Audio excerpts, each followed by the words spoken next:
Hello everyone, তনয়ার পাকশালাতে সবাইকে স্বাগত জানাই। যারা ফার্স্ট টাইম চ্যানেলটা ভিজিট করছো তাদের কাছে অনুরোধ রইল চ্যানেলটা সাবস্ক্রাইব করো, পাশে থাকা বেল আইকনটি প্রেস করো যাতে নতুন নোটিফিকেশান তোমাদের সামনে চলে আসে। গরমকালে পটল ছাড়ার কী বা আছে, কিন্তু নিত্য নতুনভাবে যদি রেসিপি রেঁধে খাওয়া যায় তাহলে কিন্তু পটল রোজ হলেও চলবে, তাই নয় কি? একদমই তাই। তাই আজকে একটা নিরামিষ রেসিপি নিয়ে হাজির হলাম তোমাদের সামনে। দুর্দান্ত খেতে এই তরকারিটা, ভীষণ ভালো লাগে। গরম ভাতে এক থালা ভাত এক নিমেষে উঠে যাবে। আজকের রেসিপি নারকেল পটল পোস্ত। এর জন্য দেখো এখানে আমরা পটল কেটে নিয়েছি। এখানে পটল যদি ছোট সাইজ হয় তাহলে 2 টুকরো, আর এখানে আলুও কেটে নিয়েছি। পটল আর আলু কাটাটা তোমাদের দেখালাম না, আশা করি সকলেই জানো। তেল খুব ভালো করে গরম হয়ে গিয়েছে, আমরা এটা সর্ষের তেলে করছি। পটলগুলোকে দিয়ে দিলাম এই তেলের মধ্যে, ধুয়ে রাখা ছিল। দেখো, যদি খুব বড় পটল হয় তাহলে 3 টুকরো করো, আর ছোট পটল হলে 2 টুকরো করো, নইলে দরকার লাগবে না। এবার দেখো এটাকে খুব ভালো করে কিন্তু আমাদের লাল লাল করে ভেজে নিতে হবে। ততক্ষণে আমরা একটা ছোট্ট মশলা তৈরি করে নিই। দেখো এখানে আমরা শিলনোড়াতে বেশ খানিকটা পরিমাণে নারকেল বেটে নিচ্ছে মা। ততক্ষণে দেখো এখানে পটল কিন্তু আমাদের 70% কুক হয়ে গিয়েছে। এর মধ্যে এবার আলুগুলোকেও দিয়ে দিলাম। এর মধ্যে কিন্তু কোনো রকম নুন আর হলুদ প্রথমে আমরা অ্যাড করিনি। আলুটাও একটু ভাজা ভাজা হোক, তারপর সমস্ত জিনিস অ্যাড করব। প্রথমে যদি তোমরা নুন দিয়ে দাও তাহলে জল ছেড়ে যাবে, পটল আর ভাজা যাবে না। ঢাকা চাপা দিয়ে একটু ভেজে নিলাম, নারকেল এখানে বেটে তুলে নিলাম। এখানে পোস্ত দিচ্ছি বেশ খানিকটা পরিমাণে, আর সাথে কিছু কাঁচা লঙ্কা। ঝালটা তোমরা অ্যাডজাস্ট করে দিও। দেখো দিলাম হলুদ আর নুন, ব্যাস এই পর্যায়ে এসে এবার দিলাম।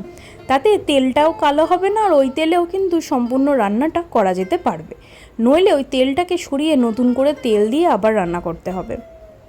তাই জন্য একটু সাবধানতা অবলম্বন করলেই হবে।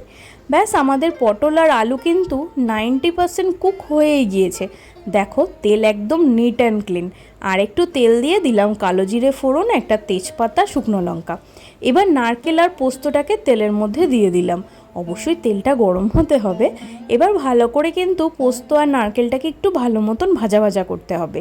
দিলাম বাটি ধুয়ে সামান্য একটু জল দিয়ে আবারও একটু ভালো করে কষিয়ে নেব, যাতে এটা পুড়ে না যায়। নারকেলটা একটু ভাজা হলে খুব সুন্দর একটা গন্ধ ছাড়বে, আর তার সাথে যদি পোস্তকেও একটু ভাজা যায় তাহলে সেটাও খুব ভালো লাগবে।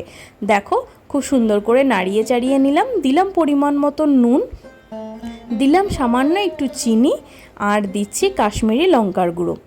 এখানে এই রান্নাটা কিন্তু চিনিটা একটু অ্যাডজাস্ট করে দিও, কারণ যেহেতু নারকেল আছে একটু মিষ্টি মিষ্টি তো হবেই।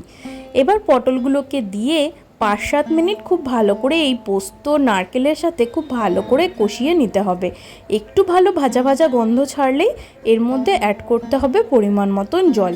এটা কিন্তু ঝোল হলে ভালো লাগবে না, একটু শুকনো শুকনো, অনেকটা পোস্তর মতন বলতে পারো। একটু গ্রেভি থাকলেই হবে। পোস্ত যতটা একদম শুকনো হয় ততটা কিন্তু নয়, আর একটু গ্রেভি থাকবে। দেখো দেখে আশা করি বুঝতে পারছো, ঢাকা চাপা দিয়ে রেখেছিল 10 মিনিট মতন।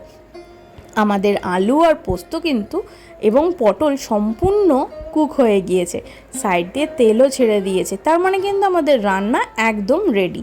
চলো এটাকে এবার নামিয়ে নেওয়ার পালা। ভালো লাগলো ভিডিওটা?